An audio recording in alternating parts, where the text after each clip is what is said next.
Good day, I'm Martin Gago with Market Radius Research. It's Tuesday, June the 28th, and we've got CEO Jim Albertelli joining us of Voxtur Analytics. Voxtur is a rapidly growing real estate tech platform to automate and streamline all aspects of the management, transaction, financing processes of the real estate industry. Very glad to have Jim back. It's been almost 7 months since Jim joined us to provide an update on the company.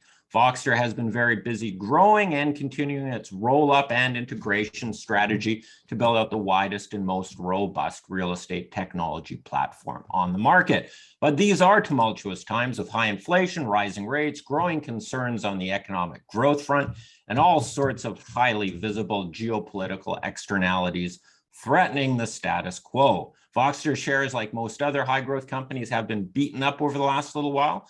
Has this created a great opportunity for new investments, and how is the macro environment going to affect the real estate market and more specifically Voxtur's opportunity therein? So with that, I'm excited to have Jim join us and add some perspective to these crazy markets alongside the massive opportunities that lie in front of Voxtur's. I am a shareholder, but please remember this is neither a recommendation nor investment advice.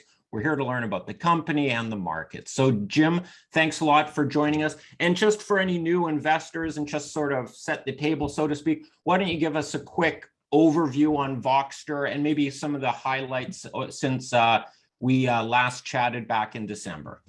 Yeah, certainly. And again, thank you. And I appreciate the time with the audience. Voxtur is the complete physical asset underwrite in the single family space, meaning that we underwrite tax, the title, valuation, property condition, and also aspects of the defaulted assets. So think about Voxtur as exactly what it is. It's a growth company that is growing its database day over day, week over week, month over month, year over year. We have basically merged all of our native data, all the proprietary data that we create in the tax space and the value in the tax, et cetera, space with some major data providers, such as CoreLogic and First American. We struck a 5-year deal with First American to be able to assimilate their data and repurpose it for a number of different initiatives. So think about Voxtur as really that common thread when you have to lend money or borrow money against a single family residence, and that's the database we've created. And from that data, we get to highlight a number of inefficiencies in the market, and we get to address those, whether it's origination or servicing or capital markets or distressed or default. So Voxtur permeates all of those processes and populates it with its data, with its validated data elements.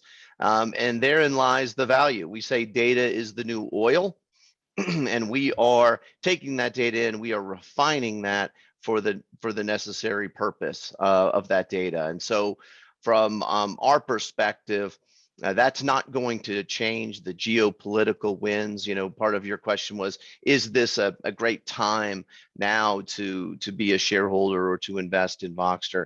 Absolutely. Voxtur isn't wed to the way things were done in the past. Voxtur has the ability to innovate.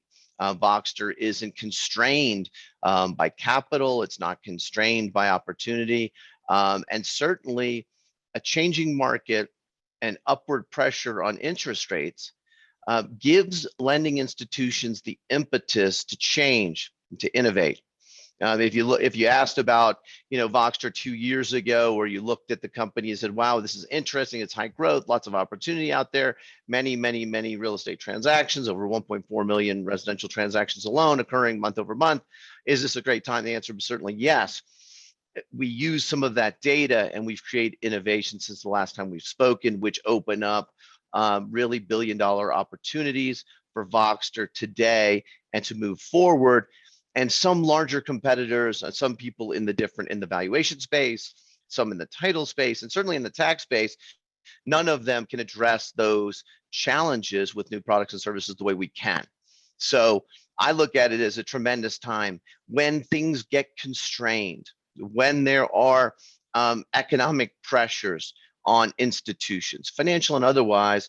that gives people the impetus to innovate. If you go back a year ago in the refinance boom, lenders were so focused on just how could they process so many loans so quickly. You could bring them a cost reduction opportunity. They had no bandwidth to execute on it. Now, the Voxtur data that we generate through our Benutech acquisition, for example, is lead generation. Leads are scarce. Fewer transactions for individual real estate transactions means that the leads are even more valuable. Our data value just went up. If you look at transactions and the need to bring the cost down, you looked at the GSEs, Fannie and Freddie, adopting new standards that we promulgated over the past 3 years around an alternative to title insurance, something that can reduce the cost of home ownership. When is it the most necessary? When is it the most relevant? But wouldn't you say in a high inflationary market with little product and housing costs going up and up and up, wouldn't that be the time to adopt innovation? In fact, it is. So, we aren't a rate story. Insofar as if rates go up, does that mean Voxtur has less opportunities like some of our peers? The answer is no. This is the time now when lenders focus and they either innovate or they lay off tremendous staff, or they die, or they cease to exist. And so those that don't, those that look forward, those that look at how they can innovate using data more intelligently, to originate a loan, to service a loan, to in the capital market space, to trade a loan, those companies are going to be successful. And it's going to be companies like Voxtur that assimilate this data, that validate the data, and that deploy it intelligently, that are going to survive. So, if you saw what our stock did when the GSEs made the change to the seller servicing guide to allow for an alternative to title insurance, that's not even the entirety of the market. There's more opportunity there. Our alternative to title insurance can reduce the cost of home ownership by over $1,000 on average a unit throughout North America, throughout the US. And so, you look at that one change alone, we're not bound with billions of dollars of yesterday's value. We have the opportunity to grow our market share and to expand by deploying that data through white labeling the information, white labeling our process, our technology to third-party providers. And we think we see tremendous growth in that space. One example. From our other verticals, for example, the tax vertical, let me give you another example of something that's unique and really unique to Voxtur. People who don't know the history of Voxtur don't recognize that our executive chairman built a career in the industrial commercial space globally, building Altus, a large ICI tax player, probably the largest with the standard technology for that industry. Well, that algorithm, that powers that he took from ICI to residential for Voxtur and is deployed throughout the provinces in Canada. And some of that technology is deployed in 22 out of 3,300 counties in the US. That database and the ability to determine whether taxes are too high, too low, and by how much is unique to the Voxtur story. So at this point, we're in the process of rolling that out. Why is that important? Well, today, when a lender or a title agent at a closing, or a servicer that's servicing your loan and handling your escrows, today when they take in that tax bill, they just pay it. They make sure it's a current bill. Of course, Voxtur provides the current bill to companies nationally and internationally, and we provide that current tax bill. Well, that's great. Until this point, no one has really unveiled the full algorithmic analysis of whether the taxes are too high, too low, and by how much. Generally, we've found that there's a factor of 10% that are too low, and that could impact a lender or a servicer, because if that gets adjusted, we don't know if that individual will still be able to afford that loan. So being able to target relief to those home buyers is important. To the extent that the taxes are too high, what that does then, and when a servicer just pays the tax bill without doing further analysis, that commits that taxpayer to a higher tax amount. So therein lies liability, new legal standard. So Voxtur uncovering the data and the analytics, and that's 140 million homeowners. I mean, that's 14 million too high, 14 million too low. That is a substantial number, even at a $10 or $20 price point. If you really back into that number at a high margin, 80% or better SaaS margin, as we attack that market, it's a tremendous total addressable market. It's a tremendous opportunity to increase our revenues and rewrite Voxtur's story. And so that's the tax piece. And then the valuation piece, which you saw us come out when we did the ANOW acquisition. We updated the technology, we brought in our infrastructure, we launched it with the largest wholesale lender in the US. It's been a rousing success. It's a direct to lender efficiency. We're in the position now to sign additional lenders to that platform. So the development work is done, and we see ourselves expanding that platform in Q3 and Q4 as well. So if you're thinking about, hey, first, man, it's their geopolitical strain. There are supply chain constraints. There's inflation and increasing rates. Yes, a lot of first mortgage refinance is going to go away. But guess what, people? There is tremendous equity that's locked up in assets. There's tremendous opportunity in the second lien space. Voxtur's data will be just as essential to provide the alternative to title to reduce costs, to make a tax analysis, which you must do, and to help the transferability of those assets for people to tap into that multiple trillions of dollars of wealth. That will be the next wave, and Voxtur is uniquely situate for it. So don't get nervous about geopolitics. Don't get nervous with rates increasing. Rates will increase. Now, there's some debate whether that'll be some stagflation, but that wealth will be tapped into through home equity line of credit, more like a credit card on that equity, or closed-end second loans, and Voxtur's at the center of it. The tax piece will continue to evolve. Expect the taxing authorities now to have a new standard. Again, it's going to be great for title companies. They can use the tax product when they close the loan. It'll be a value add, and it'll be a profit center for them. It'll be a big profit center for Voxtur. The servicers, like I mentioned, they're going to need to make this analysis. It's going to be a new legal standard. People are going to determine that, wait a second, you're overpaying on a number of properties, and that then constrains the consumer. That's a negative consumer impact. It's going to be a standard in the country.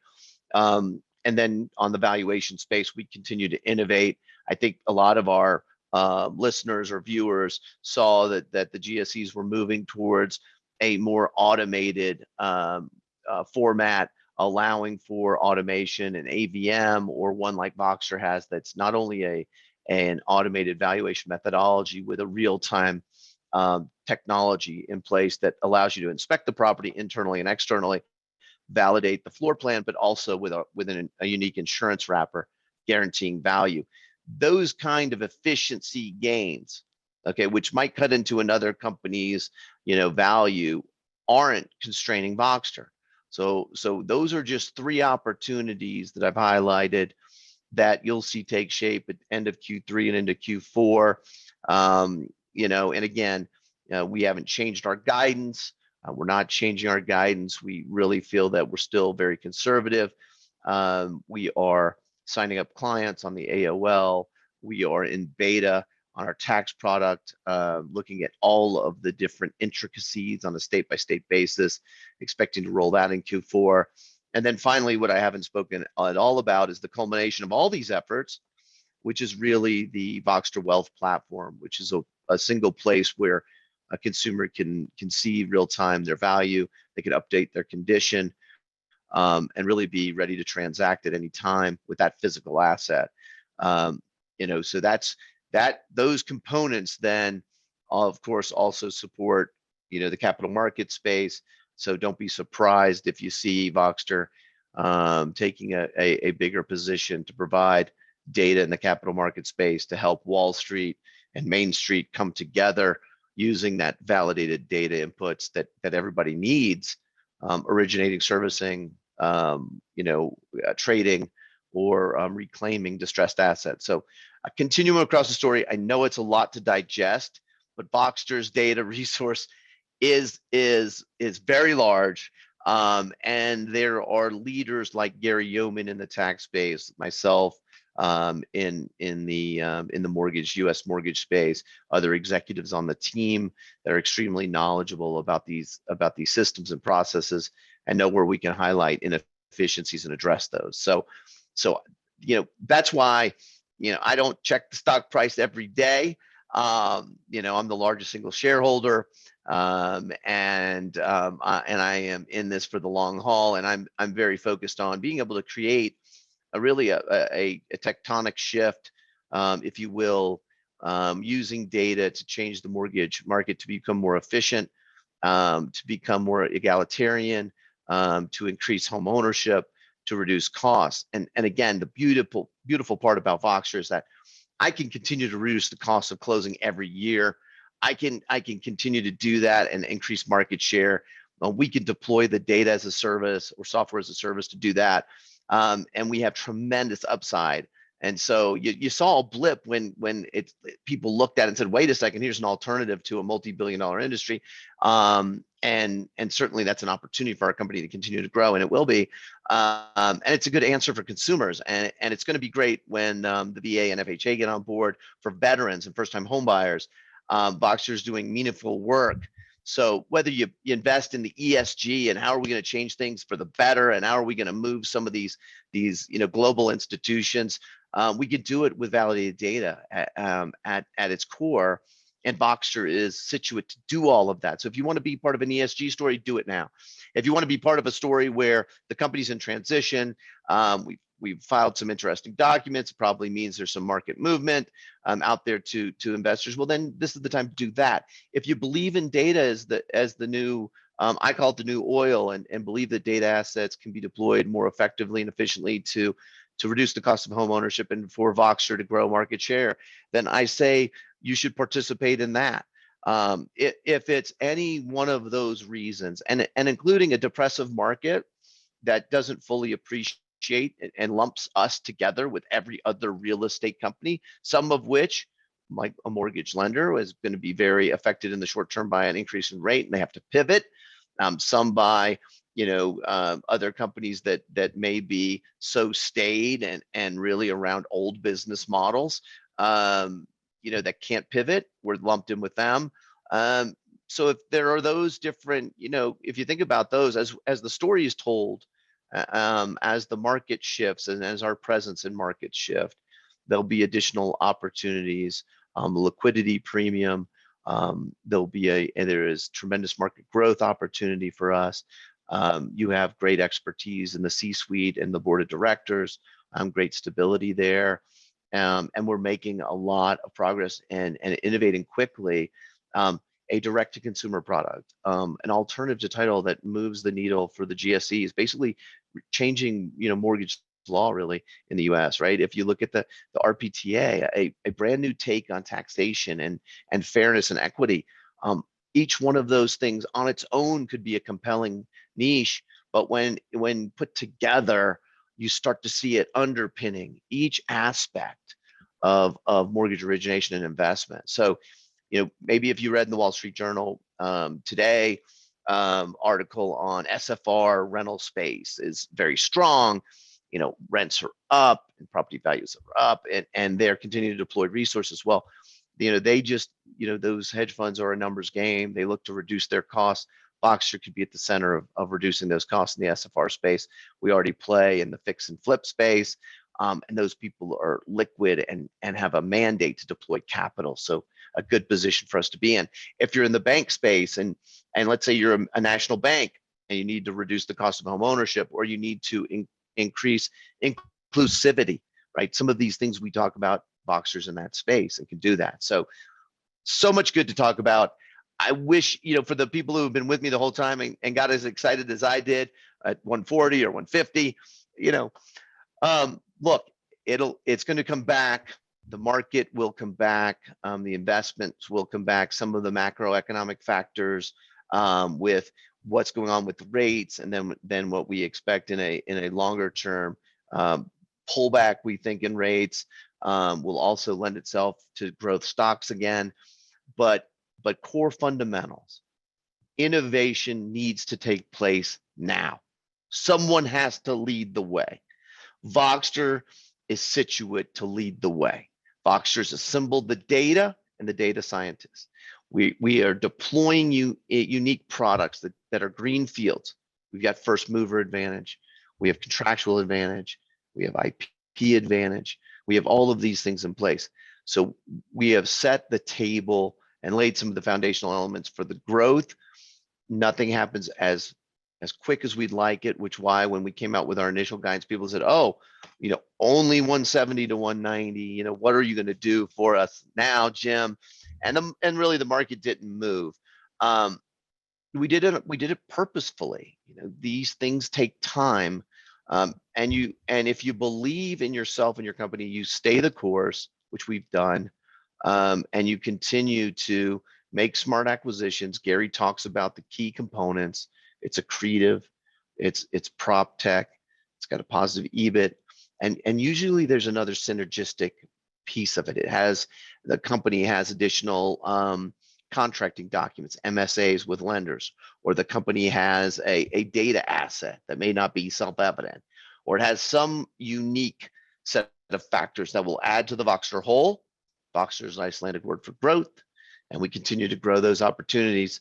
And now, with setting this table and looking ahead towards the end of Q3 and Q4, us hitting our guidance, us gaining additional momentum with some of these game-changing products and services, AOL now and then through third quarter into fourth quarter, our PTA, the real property tax, next year wealth, and perhaps some other things that are on the plate that we can't talk about at this point in time, but thinking ahead at these different Voxtur changes should all portend really good things for those investors.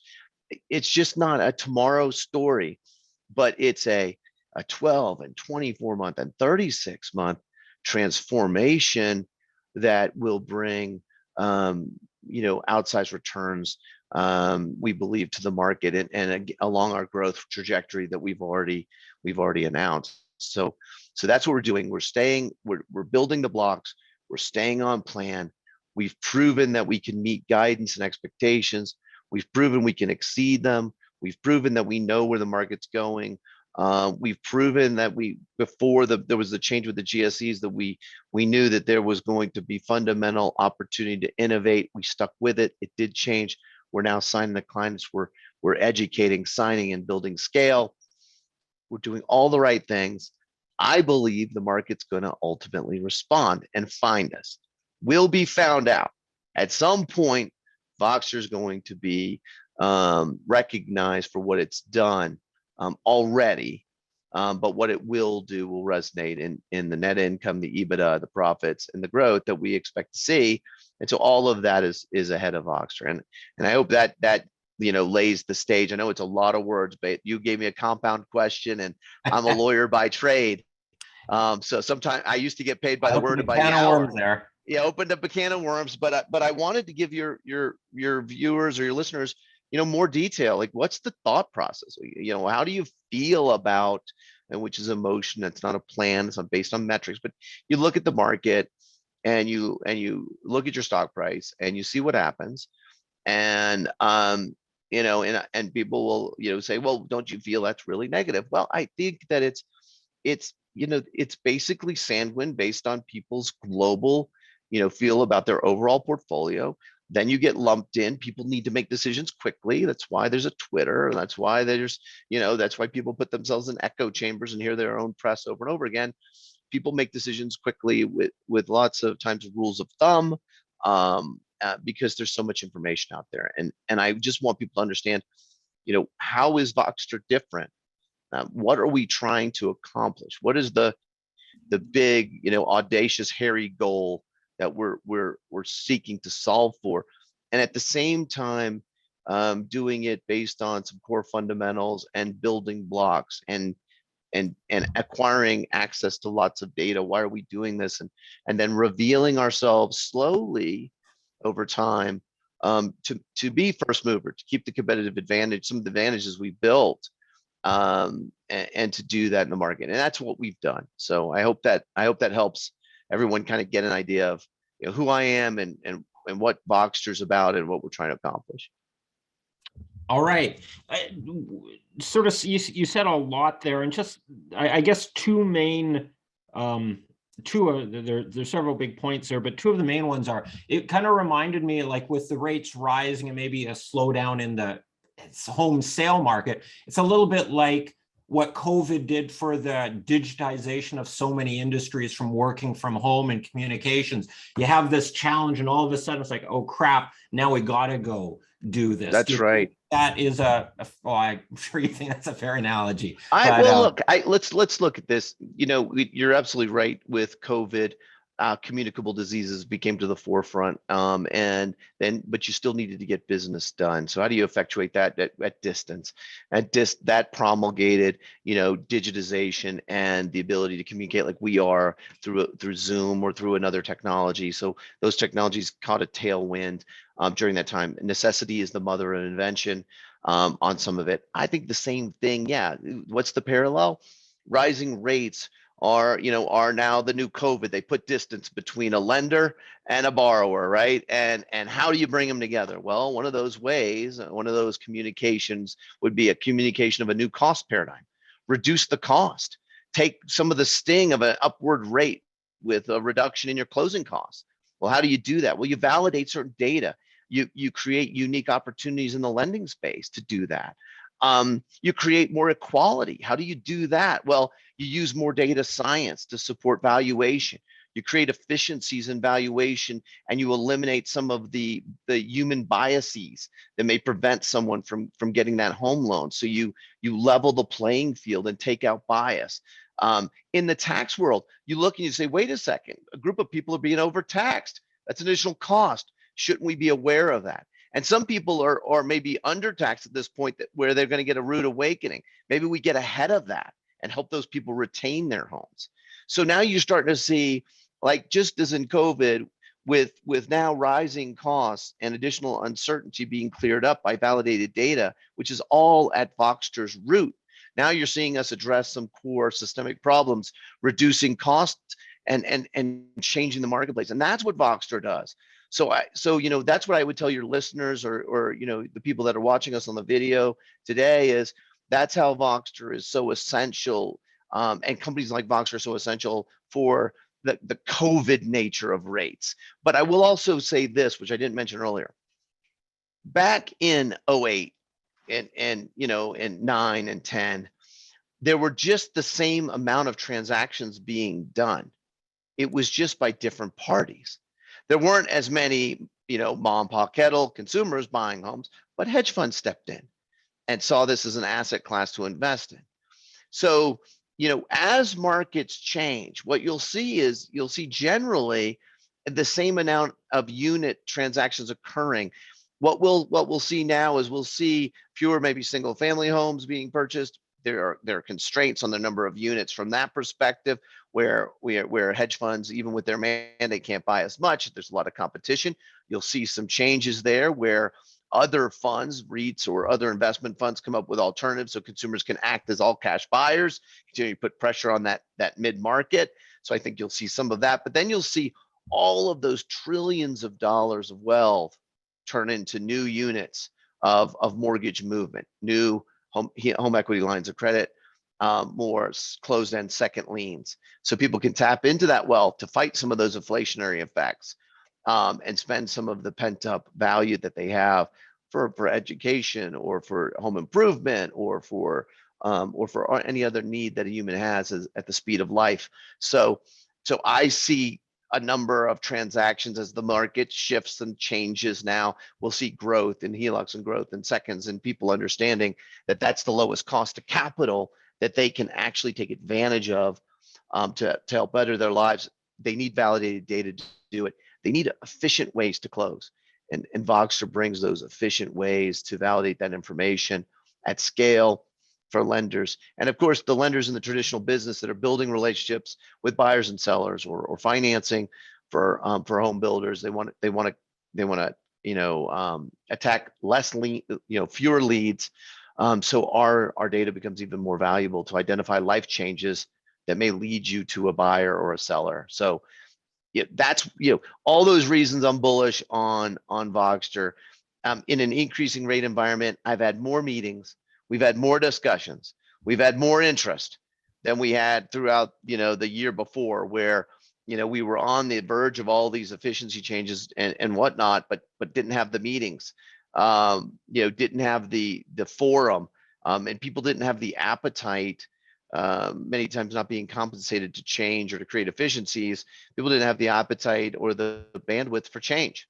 And now in this time, people really do have that impetus to evolve the system. So it's really a good thing from an overall perspective in the marketplace. It's going to be great for consumers, just like COVID led to more digital interaction like this, more e-signing, more e-closing, more e-recording. All those things should have happened a long time ago. I think President Clinton signed the Electronic Document Act into law during his administration. These things should have already happened.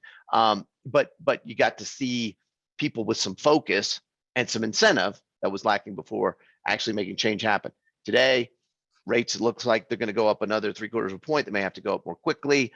And we're seeing that, people, the G7 just had their meeting, coalescing around that question. Is it going to be recession? Is it stagflation? It looks like bond yields are hinting more at stagflation. That being the case, though, again, means we could have a rate uptick, slow down, cool it off the economy a little bit, maybe use a little more monetary policy, lower the rates again. And again, that means really good thing for Voxtur in the immediate term and the medium to longer range term for the company and the shareholders. And that's how we are, and that's really how we're focused on the business.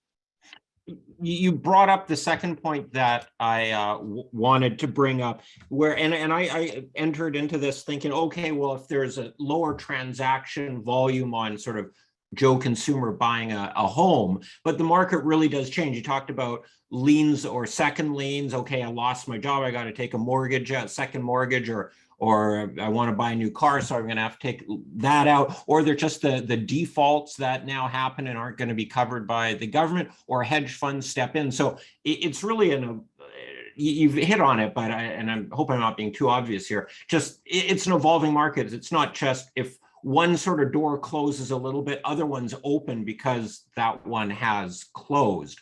Have I kind of hit that right? Or you've hit it head on that. You've hit it. Yeah, no. Have you sort of dug into that topic deep enough, or is there anything else to say on it? Well, you remember, my background was, in the technology sector. I built first eBay style auction of distressed real estate before 2008, in early 2000, and licensed and sold. Actually supported a great customer who really took advantage of that growth, a company called auction.com. And then I built a mortgage originator and servicer. I sold it to Cerberus Capital Management. I've been in the legal space as a Fannie, Freddie, Ginnie, no objection lawyer over multiple jurisdictions. I've gotten to see the cycles grow in the space from the some of the B and C credit, but home equity lines of credit, second liens growth, tremendous growth in late 1990s and early 2000s. I saw that tremendous cycle up.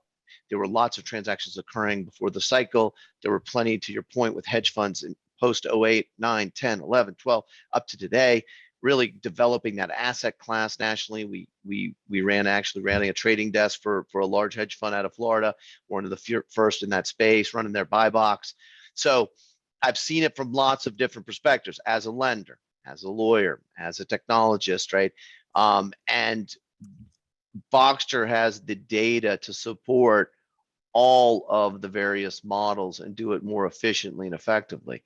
So Voxtur really has the ability to do all that, but Voxtur also has the ability to bring some additional efficiencies in the capital market space, bring more efficiencies in the home lending space, connect Wall Street to Main Street, we like to say, and we're building and setting those building blocks. So for us, yes, the market shifts, but the wealth hasn't disappeared, right? The wealth is in the home. It's going to be tapped into. Maybe you take a home equity line, a home equity loan, or maybe you take a closed-end second because the effective interest rate is less than what you get if you just have a car as an asset, or if you're going to do some other improvement, or if you're going to take on some education, or you're going to do something else in your life. It makes sense to tap into it. Voxtur's data can help provide it and do it at scale and provide lower cost solutions.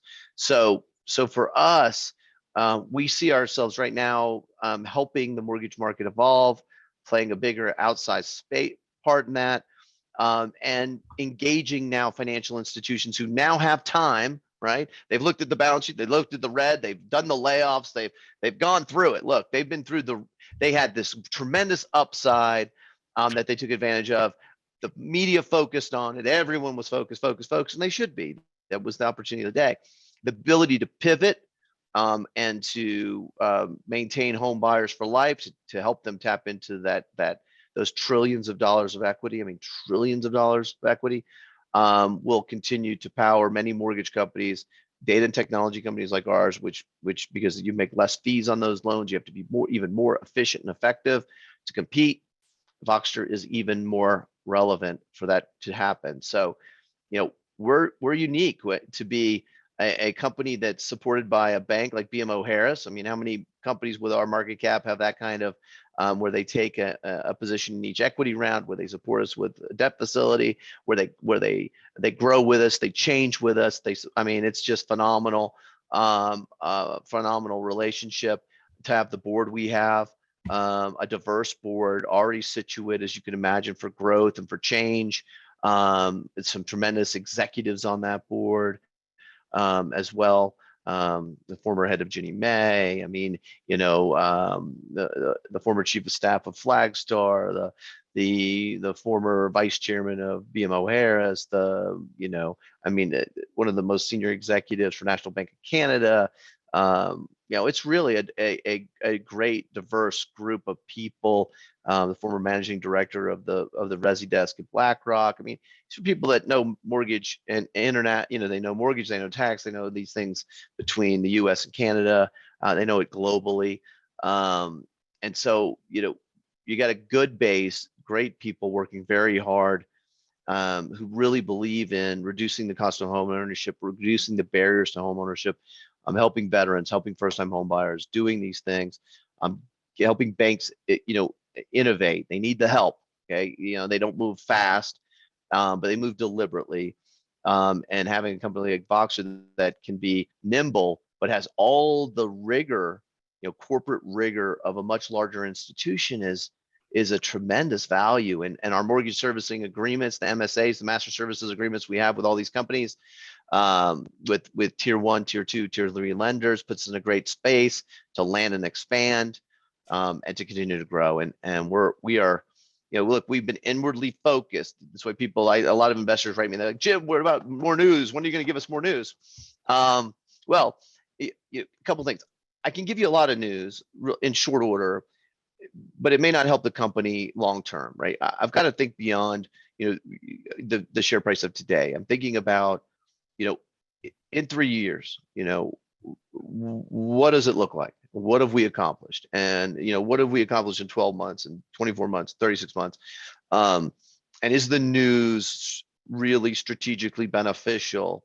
Or does it give away a competitive advantage? Or does it give away too much information? Or does it influence someone to move strategically, counterproductive to our goal, since some of this is a zero-sum game, right? And so I have to be very thoughtful about that. There's lots of things I'd like to talk about. Some things I can't, because when you, for example, you go live with a tier 1 lender in the AOL space, I can't mention who the bank is.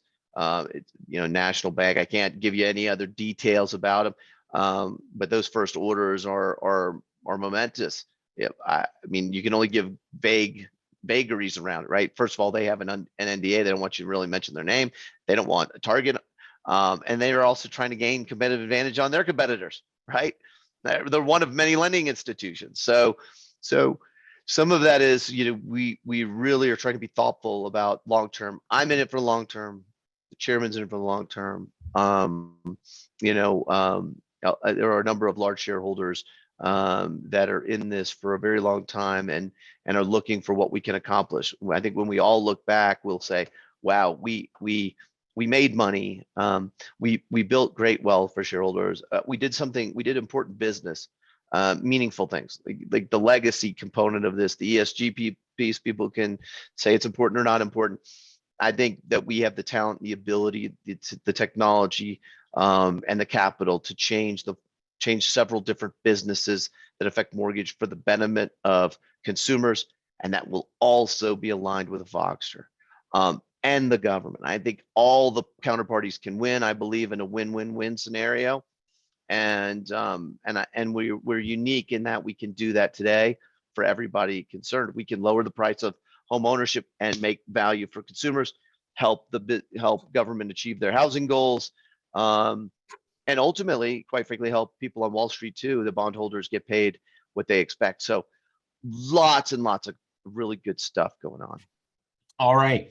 I have a couple quick questions. We're already quite deep into this, so I hope I don't sound like a jerk here, but maybe if we get a little more concise answers, and then we can Sure. hit some more questions. You don't sound like a jerk. Obviously, your enthusiasm is palatable here. On the acquisition front, obviously your currency value has gone down. Well, the market's gone down, but so have your target companies. Could you just quickly talk about what does the M&A market look like out there, and how many more big pieces do you have to fit in, or conversely, how complete is your platform at this point? Should we still be looking at a lot of M&A coming up?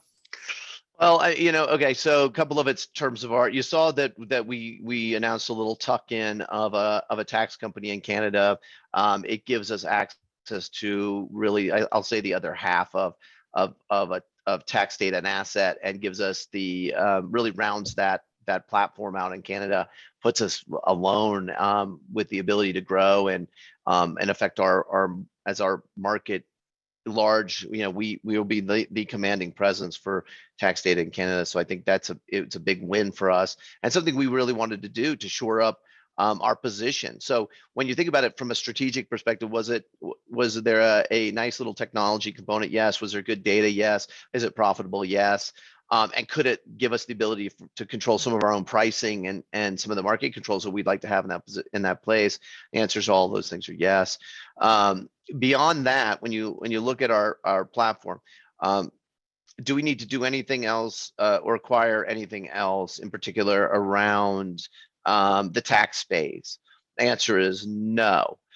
We have all the data that's lined out. We have tremendous agreements in place. We are the leader in sketching data in North America. We have the file format. We don't need to acquire anything else there. We'll slowly continue to grow that business. It's a silent, great SaaS business to municipalities throughout the U.S. and provinces in Canada. So with tax, I'd say no. I say we're developing internally our algorithm and going state by state to really analyze and look at every nuance. So that's in full effect already. So tax, no. The alternative to title component, we put it all together, put the data together. We are going to continue to grow scale, sign partners up that do escrow services, closing services, and white label our technology behind it. So that'll continue to happen. There's nothing missing in that world. From a valuation standpoint, I'd say the same thing. We have everything we need. We're launching an augmented reality app that's really, really cool, using LiDAR for very accurate and real time really for the mapping of a home, internal inspection to give you condition instantaneously at low to no cost. So we don't need anything there. That's homegrown and pretty robust and amazing. From a overall platform, there are a couple places where I think an acquisition could come into place. There is building our platform and thinking about all of the whole loans that are traded, the MSRs that are traded, the MPLs that are traded, the RPLs that are traded. MPL is non-performing loan, RPL is re-performing loan, the HELOCs and the seconds that'll be traded. A technology that allows us to disseminate our data in those areas, and helping us can further link, the Wall Street to our Main Street platform, the Voxtur Wealth platform. That's interesting to us.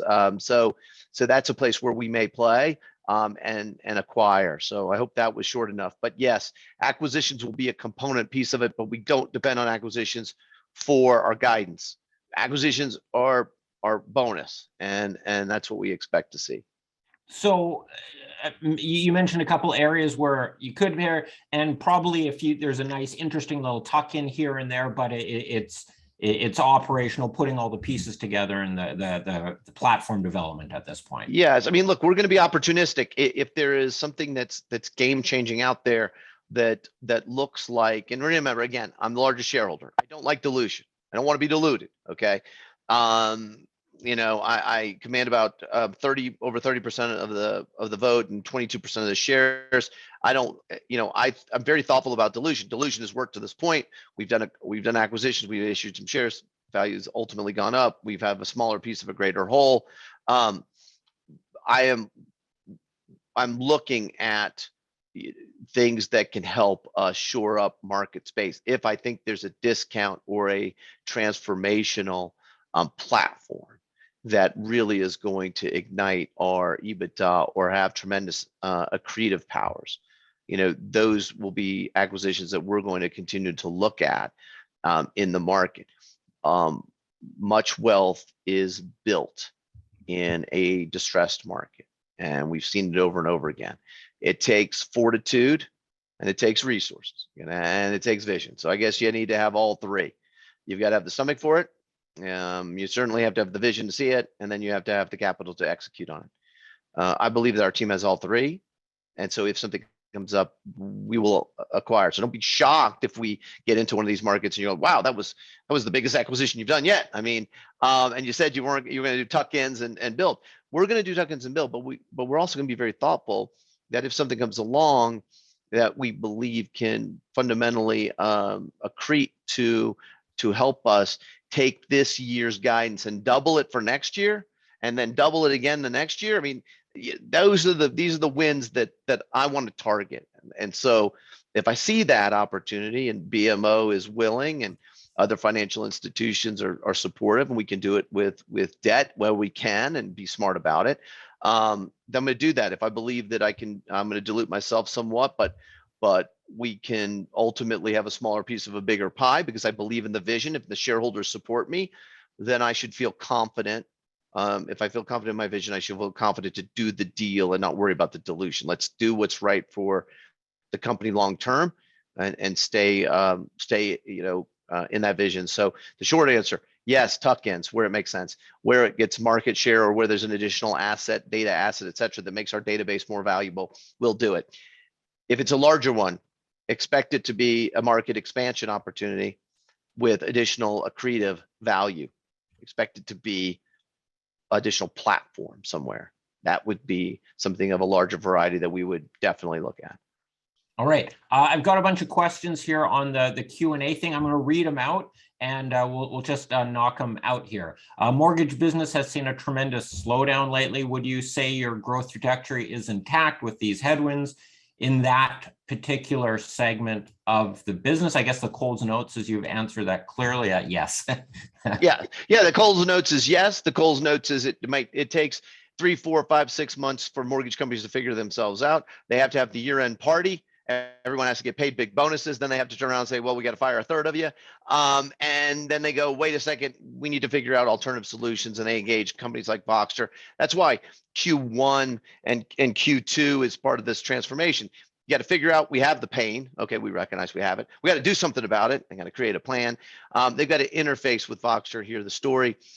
Then we go into contracting if we don't already have a contract, or we land and expand. We go into testing, and we go into production. And that's why it's a 3rd and 4th quarter story from an EBITDA perspective.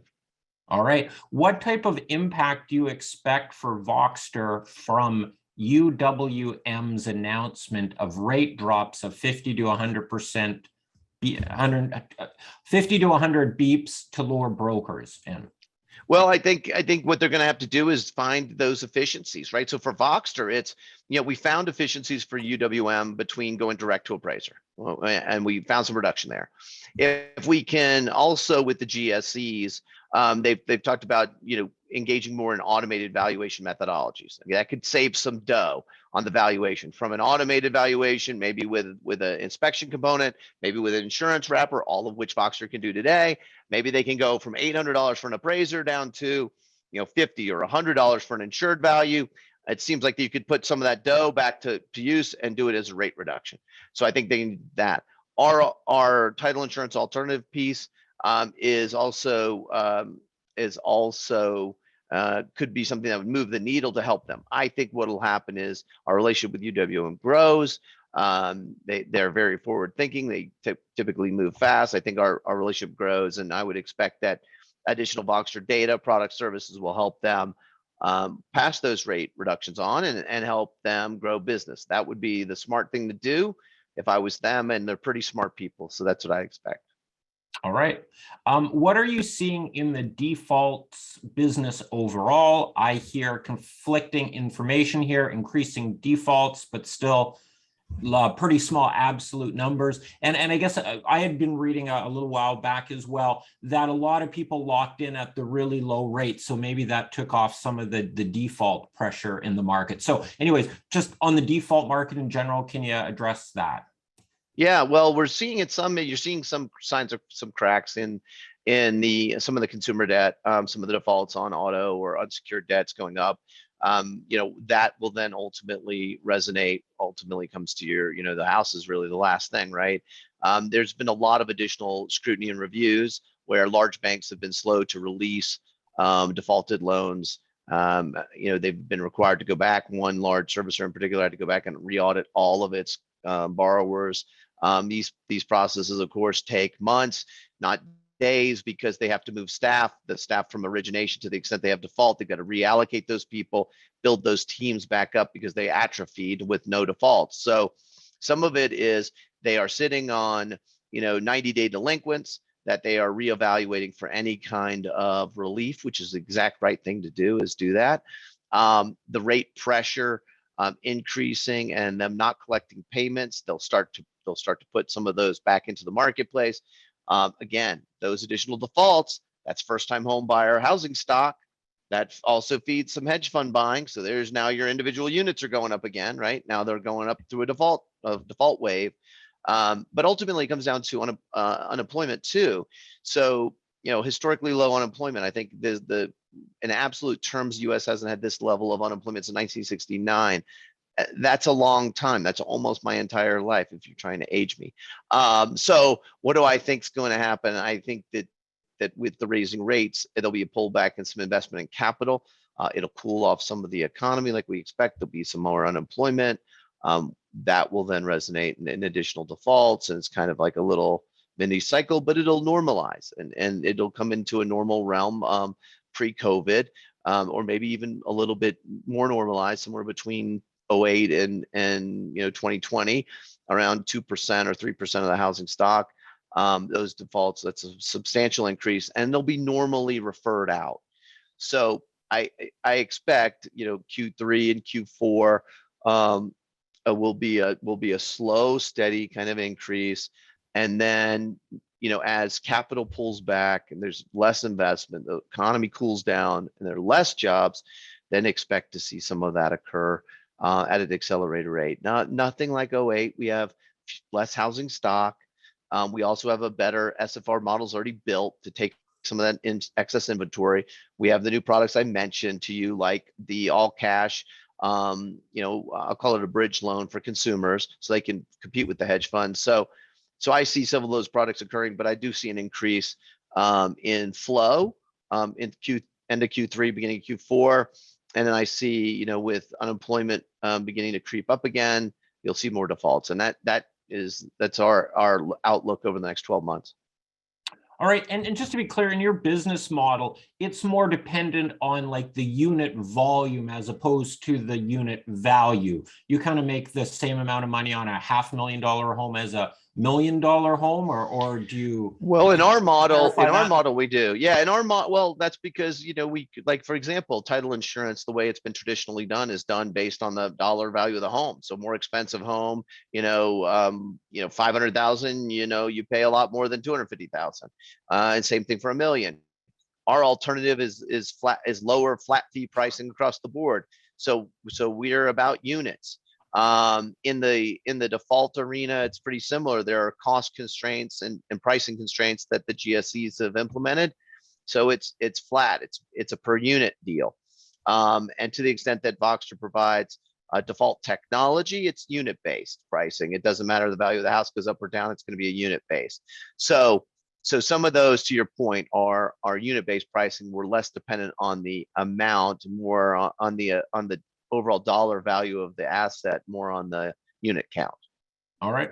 Okay. Flipping to the markets here, you talked about uplisting. Any thoughts or update on that? Is that potentially in the cards for this year? Well, the short answer is yes. All right. It is, and lots of hard work have been done, and I think that more information will be forthcoming, and you'll see some things that just naturally show up over the next week or so. All right. On AOL, how is the rollout in the first 4 states going? What can you tell us about that? I can tell you that the first 4 states have now been evaluated for over 20 states. The network is being built for all 50. We expect to have all 50 here in the next 30 days. The AOL conversations, we've had them with the most major financial institutions, largest lenders in the U.S., and we've had them with other regulators that haven't yet matched what the GSEs have done, such as VA, which I'm hoping that by Independence Day, they give the veterans another benefit. They should. Veterans should get the benefit of a lower cost. And FHA, first-time home buyers, shouldn't be last. Keep saying that. I think someone's ultimately going to listen. Why shouldn't the poorest people get the best deal? It doesn't make any sense to me. It seems like they would need it. Maybe we could do something about it. I think both of those things, Biden administration's been amazing and supportive. What they've been doing around home ownership and inclusion has been, they've moved the needle. Biden administration supported FHFA, FHFA supported the GSEs. I think VA and FHA are next. So what does it mean? The 4 states, the rollout's fine. We're in testing with several lenders, which is what you normally do. Before we do it, we got to show them that you can build it. Okay, great, we did that. We got to show them that there's a standard. We can do that. We got to show you can do it next at scale. So that takes, it takes 3 or 4 months for someone to get comfortable. You got to make sure that you're giving the consumer a good experience. You've got to work with some of their partners, which then requires additional contracting. Let's say I have 3 companies I'm a large lender. I have 3 companies doing my settlements already. Voxtur has to play and create APIs to deploy data. All of that legwork is in flight. But I will say that there's interest with a tier 1 financial institution, federally chartered bank. We have tier 2 lender engaged. It's in production.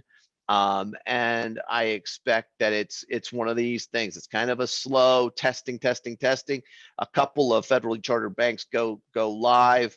VA comes out for veterans, provides the benefit. FHA supports first-time home buyers, and guess what? It goes up and it becomes, asymptotic or algorithmic or exponential growth in units. So this, let's call this next, this quarter and next quarter. Maybe they're a little bit, maybe not all of 4th quarter. The storm may occur before that, but let's say this is the testing phase. We're watching a Cat 6 hurricane. It doesn't exist, but we're watching a Cat 6 come across the ocean. We know it's going to hit. It's just a matter of time, and we're getting ready for it. So we're building infrastructure and like I said, the scalability now. But I'm super excited that we'd have it on a national basis, in the next 30 days. All right. A different person has some AOL questions here. Can you comment on how many customers you have so far and how many AOLs have been issued? Any comments on that? Yeah, so the AOLs that have been issued are in the are in the thousands at this point. So many of them have been tested. They've been done in at the same time as a traditional title insurance policy, just to show you can have the same turnaround time. So lots of testing, lots of letters have been done. It started the fix and flip business in the Northeast, just notoriously higher costs as you'd expect. New Jersey, New York, Pennsylvania. So really taking advantage of fix and flip people that are really business savvy and see that there's no additional risk, that got in first. And quite frankly, it hit their bottom line in the thousands of dollars of unit. So that was a good test case. And then, several places in a federally chartered bank already has done this in Ohio. So we've already seen that. So So the testing phase is going on now. We have focused on bringing in like a client in each kind of, I'll say, a tier 1 lender, a tier 2 lender, a transformational mortgage company, which we've signed up, a regional, fix and flip. So we're looking at types, because every other client after these types, so think about it as 6 to 10 clients, every one of these types then is basically a lodestar for the next one. You got a tier 1 lender, it's a top 20 bank by mortgage assets or by assets in the country. The next bank goes, oh, that's a federally chartered bank doing it. Let's talk to them and get their experience. So that's our focus right now. But I expect that several lenders in the top 10 space will be engaging and be in production before the end of the year. That would be my expectation.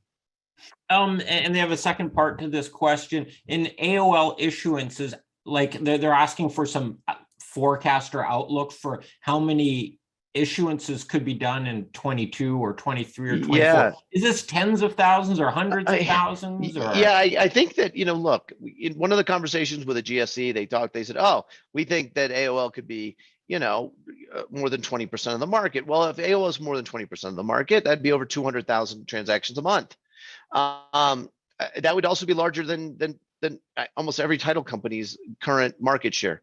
No single title company, but First American might have more than that. Be bigger than Old Republic Title. I mean, that's a lot of units, right? If it becomes that meaningful. So, what would we like to see? We like to. I think that by the end of Q4, being near that 10,000 unit mark would be great. And 10,000 per month. Yes, and then growing to 10x that, and then maybe double it in the following year. I think those, if I was looking at it, that could be some of the growth trajectory of the product. And like I said, veterans come on and first time home buyers. I think we've got so much great momentum in exactly the right place, and in inclusivity and lowering the cost of home ownership. And then using traditional title in places where, AOL isn't the most efficient or effective, being smart about it. I think, there's a place for both of them to play together.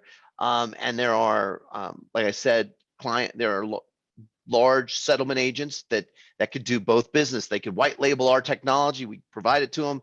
And we've already assembled the national attorney network, and then they can use that where it makes sense, and they can use traditional title where it makes sense, but the consumer wins regardless. And if that happens, then we fundamentally changed the industry. I can check the box on doing something I think is really meaningful and hasn't been done in 70 years. And who would have thought that lawyers could be part of reducing costs? I bet nobody on this call could imagine that. There you go. You're a first mover in this, the AOL space, correct? Yes. Have you seen any competitive? And I presume once people see what you're doing, there's going to be new heads popping up in the space as well. It's not going to be green, like wide open field forever for you. Forever. No. Look, we work closely, and it was my brainchild 3 years ago when I was looking at several different technologies. I was doing traditional title insurance, and I was thinking, how could I improve the business across the board? How could I improve the data analysis? How could I improve the person who reviews it? How could I secure the data more efficiently and effectively? How could I then reprice it that makes sense? It's simpler for consumers to do. And then how could I make it with a better paid claims process where they actually pay claims timely, and it's better for the borrower, and it's better for the bank, and it's really better along the whole thing. And maybe it improves the whole industry. Maybe, I think title insurance in some places, they can probably reduce their rates to match it. So there'll be some of that going on. And so I think that there's places where they could get more competitive, and it takes something like this to get it more competitive. But it took really the conflux of this. I built technology before, so I've done that. I've been a mortgage lender before, so I kind of know how this stuff works. I've examined real estate records, actually physically, when they used to have books. I know some of the younger people probably never saw a book, but they used to exist in deed and record rooms. So I've done the long division and done the work. And ultimately, I understand how the insurance works from a risk appetite standpoint. So it really took the conflux of putting together a unique insurance product, putting together the data, understanding how attorneys work and what are the attorney legal standards that they could do it, and then teeing up the technology in such a way that attorneys can be efficient and effective to do their job that they're required to do. And then all of that legal work being in a different regulatory framework. So a brand new insurance product needed to be created, a new methodology for lawyers to lawyer. I've been a member in good standing of two bars for, well, I mean, since 1994, 1995, respectively, in the United States Supreme Court, not long after that. So, and I've taught real estate law, and I've taught at two different law schools. So, kind of having the combination of what should an attorney do? How can you be more efficient, effective? My background is finance and economics. Can you build it into technology? Do you know insurance? You had to have all those components come in. Now, we filed a process patent around this, but could other people do it? Yeah. Could they do it as efficiently, effectively? Very tough. And they needed to do it according to data standards, legal standards, and Six Sigma standards when they deploy and deliver their product, so that they don't change the process flow of the banks or the mortgage originator. So it takes all of that. But to your point, yes, over time, people will figure things out and get more competitive. I think I'm going to do something great for the industry. I think title insurance will get more competitive. It needs to be. They need to lower the rates, get with the program. It's an arbitrage. That's why I'm here, because you wouldn't do it on your own, and you had an oligopoly and you made tons of dough. I get it. It was great. That time's over. There's housing pressure, which is rising costs. We need to address inclusivity. We need to address reduction of housing costs. We need to help consumers. You can help consumers and win. And I think that's the part. You can use title insurance where it's beneficial for a consumer. You can use AOL, and that's the beautiful part of it. And if I just accomplish that and change this landscape, and Voxtur does it, I mentioned 20% of the business. If Voxtur was just the data and technology behind it, you're looking at at potentially, I mean, it could be a big number if it's $100 a unit in technology and profit, and then you did 10,000 units. Well, that's $1 million a month, or it's more than that. Then you're going to be looking at pretty large numbers, right? So, as you grow, and I think that's going to be pretty compelling for Voxtur shareholders, and it's going to save it's just going to save hundreds of millions of dollars for consumers, and that's one spot, and that pales in comparison to the RPTA for consumers. Think about that. Like I mentioned, 140 million consumers get their tax bill every year. What if Voxtur just gets 10% and just charges $10? I mean, that's 140 million bucks a year in SaaS revenue. That's what I'm talking about. We now need to. That's why we've been quiet. We're the quiet company. We're internal. We'll build process, build scale. It's going to show up. If you build it, they will come, right? So that's why I'm super excited about it. I love the ability to help consumers. I love the fact that we can change the landscape, and I love that we can grow a company together with these shareholders. So. All right, we are over an hour here. I'm good for time. I don't know, like I can just keep running through questions here, and you can sort of pull the ripcord whenever you. I have 3 minutes, so I have time for one more call before I have to go. All right, question here on the foreclosure, which I think we've dealt with. Desktop appraisal growth has probably been slowed somewhat by new home sales. Or is this not the case? There is so much room for a desktop appraisal to replace the current in-person method. Can you discuss that? Yes, totally. I think that's a great question. So, did we see, and that's why UWM came out with, of course, their, rate reduction and trying to build up some additional volume, build up market share, take market share, wallet share from other competitors. With that, you saw a decrease in some of the direct to appraisal technology. However, with the new GSE guidelines, we are moving towards more desktop appraisals. We expect that to allow us to continue to increase, but really that's the next step to launching, our augmented reality app for an internal inspection without having to go to the property, getting real-time data from inside, matching it up with a sketch, and being able to wrap it with insurance. So again, there's going to be a lot of opportunity in capital market space and SFR purchase, where we expect to gain more and more momentum. Yes, that one business slowed down. You're absolutely right, but you're also right. Tremendous opportunity with desktop appraisal, and with some other alternatives to appraisal as well, where we still maintain a high data standard and integrity and review, and veracity, and then we wrap it with an insurance wrapper, and we can do things even more efficiently, effectively. Again, lower the cost of home ownership, expand our market share. Voxtur is nowhere to go with but up. We have the ability to do it, and we're in the client conversations. They're turning their focus. It's like moving, it's a battleship. It's not a PT boat, the industry, right? So we went from this high volume, think about it, in refinance, very low default. So no people in default, and people focused on refinance. That then goes away, but they can't just turn on a dime. And now they've got to do some analysis on defaults. And at the same time, they got to look at innovation. It just takes time. And being in the right spot, like we are, positioned correctly for growth, those things all mean great long-term prospects for Voxtur, and that's what we plan to achieve. And we're going to do it with homeowners. We're going to do it with the Biden administration, with the FHFA and GSEs. We're going to do it intelligently. We're going to find some opportunities, and you're going to get some reveal over the next 2 weeks. So please don't be distracted by other market volatility.